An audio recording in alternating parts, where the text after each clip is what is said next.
Sir ಒಂದು beer ಕೊಡಿ. ಅಣ್ಣ ಇಲ್ಲೊಂದು ಬಿಯರ್ ಕೊಡೆ. ಅರೆ ನೀವು ಬಿಯರ್ ತಗೊಂಡ್ರಾ? ಹಾ, what a coincidence, same pinch.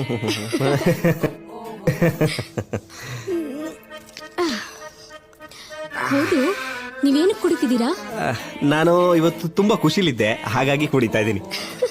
ಖುಷಿ ಕುಡಿತಿದ್ದೀರಾ? What a coincidence, same pinch. ನಾನು ಖುಷಿಗೆ ಕುಡಿತಿದ್ದೀನಿ. ಅಂದಂಗೆ ನೀವೇನು ಖುಷಿಯಾಗಿದ್ದೀರಾ? ಅದು ನಾನೊಂದ್ 100 ಕೋಳಿ ಸಾಕಿದ್ದೆ ರೀ. 1.5 ವರ್ಷದಿಂದ ಒಂದೇ ಒಂದ್ ಮೊಟ್ಟೆ ಇಟ್ಟಿರ್ಲಿಲ್ಲ. ನಿನ್ನೆ ತಾನೇ ಮೊಟ್ಟೆ ಇಡ್ತ್ರಿ, ಆ ಖುಷಿ ಕುಡಿತಾ ಇದ್ದೀನಿ. What a coincidence, same pinch. ನಾನು ಅಷ್ಟೇ 3 ವರ್ಷದಿಂದ ಮದುವೆ ಆಗಿದ್ದೆ, ಮಕ್ಕಳೇ ಆಗಿರ್ಲಿಲ್ಲ. ನಿನ್ನೆ ತಾನೇ ಗರ್ಭಿಣಿ ಆಗಿದ್ದೀನಿ, ಆ ಖುಷಿ ಕುಡಿತಿದ್ದೀನಿ. ನನ್ಗೊಂದ್ ಡೌಟು, 1.5 ವರ್ಷದಿಂದ ಮೊಟ್ಟೆ ಹಿಡ್ದಿರೋ ನಿಮ್ ಕೋಳಿ ನಿನ್ನೆನೆ ಹೆಂಗಿಡ್ತು?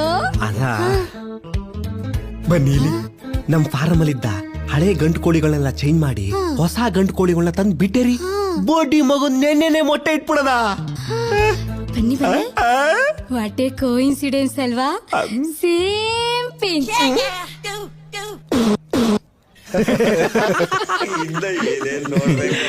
ಅಯ್ಯೋ.